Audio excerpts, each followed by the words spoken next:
there are primary issues and primary identities and secondary issues and secondary identities. I don't believe that abortion truly energizes people. It's a secondary, it's a proxy for identity. I think everything comes down to identity, and people with shreds of traditional ties to identity, to a local city or a local state or a particular way of life, or to a religion, or to traditional ideas of family, are going to use things like abortions as proxy to try to maintain their way of life. I think relatively few people actually care intensely about abortion, but tens of millions of people will be energized by abortion because it's a proxy for something deeper, which usually comes down to matters of identity. And now, Luke, before we do move on, because I suppose as hot button of an issue as abortion is, there's only so much one could say about it. Uh, why do you think that so many on the right, who are obviously concerned with political demographics trending against them strongly, and I obviously do agree with you that there's no way this Texas law pans out well for the GOP electorally speaking, but why do you suppose there's so many of these conservatives who are obsessed with the Democrats getting more and more of the electorate, then oppose abortion, knowing that if there are no abortions, the Democratic share of the electorate increases exponentially? Oh, well, I guess maybe I've gone ahead of myself.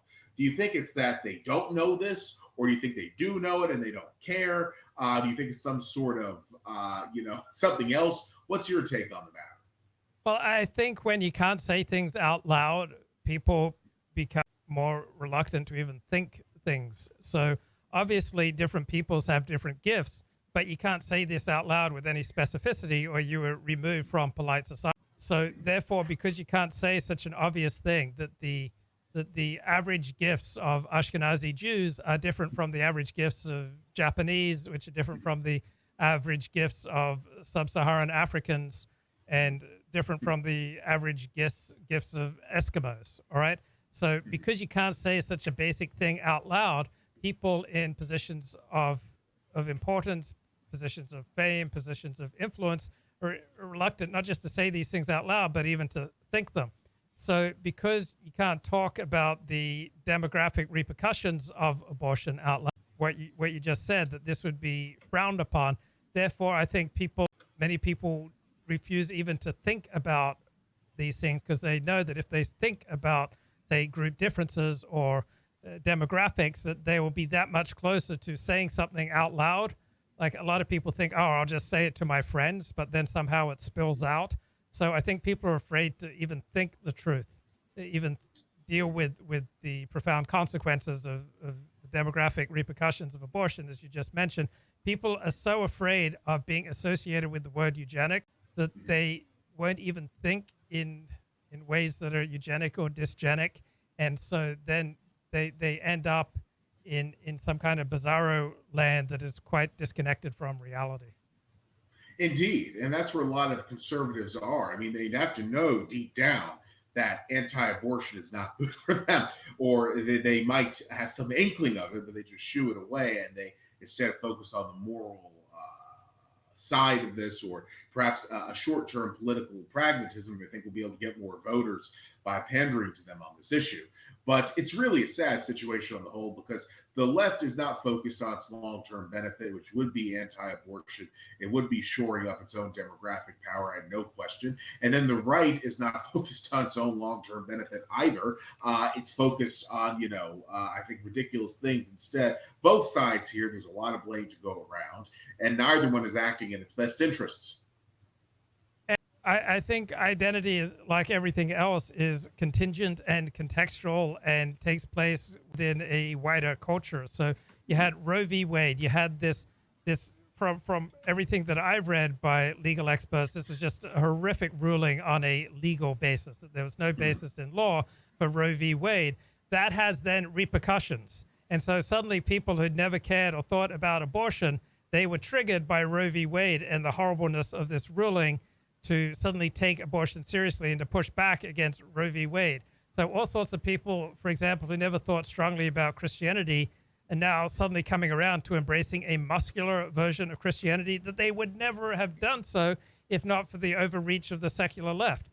Here's an analogy. I visited England in 2005, And Yeah. within an hour or two of getting off the plane and going to a pub, I found myself speaking in an exaggerated Australian accent, and I didn't know why I was doing it. I didn't know why I was going, "Oi, mate!" Like, why was I carrying on in some exaggerated? But that context of being in England, it suddenly brought out what was usually latent in me. I don't normally go around like an Australian larrikin, but that context suddenly brought out the Australian in me. So the context, as America's context changes, all sorts of identities that are latent in people suddenly come out. People who never thought about being white are suddenly thinking about being white. People who never thought about muscular Christianity are suddenly thinking about muscular Christianity. People who've never given a damn about states' rights are suddenly thinking about states' rights. People who've never cared one way or another about homosexuals, once you have homosexual marriage as the law of the land, suddenly they have an instinctive reaction to it. People who've never thought about transsexuals, once they see it being extensively celebrated and even mandated that we celebrate it in the media, they suddenly have a reaction against it. So what is identity? Identity comes out depending on context. So in one context, my conservative side is going to come out. In another context, my Orthodox Jewish side is going to come out. In another context, my Australian heritage is going to come out. In another context, my Anglo heritage is going to come out. In another context, my American identity is going to come out. In another context, my Los Angeles or Californian identity is going to come out. When we had that recent big submarine deal between the United States, Australia, and the United Kingdom, suddenly like my Anglo identity got triggered. It's like, this is fantastic. The Anglo powers are uniting to do something wonderful that's going to push back against growing Chinese influence. This is going to be good for Australia. This is going to be good for the United States. So it would be good for the whole Anglosphere.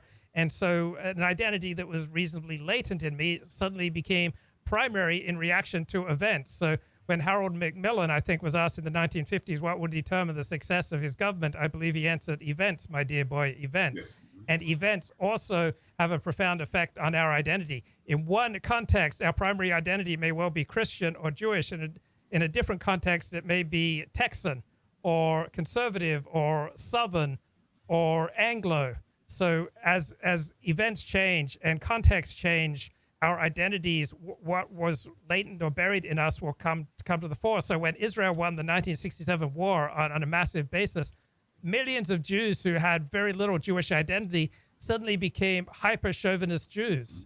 It just came out of nowhere. It shocked them. And it's, as Tom Wolfe said, back to blood. Blood is probably the most basic and primal of all identities. And in a growing age of confusion, then often these most primal identities will come to the. I agree entirely. I don't think there's really any two ways about what you said. I think it's just a fact of human nature, all what you've related, and it very much is what it is. And I will say, though, if you have a reasonable, responsible question or comment for Luke or myself, please leave it via Streamlabs. Thank you very much in advance.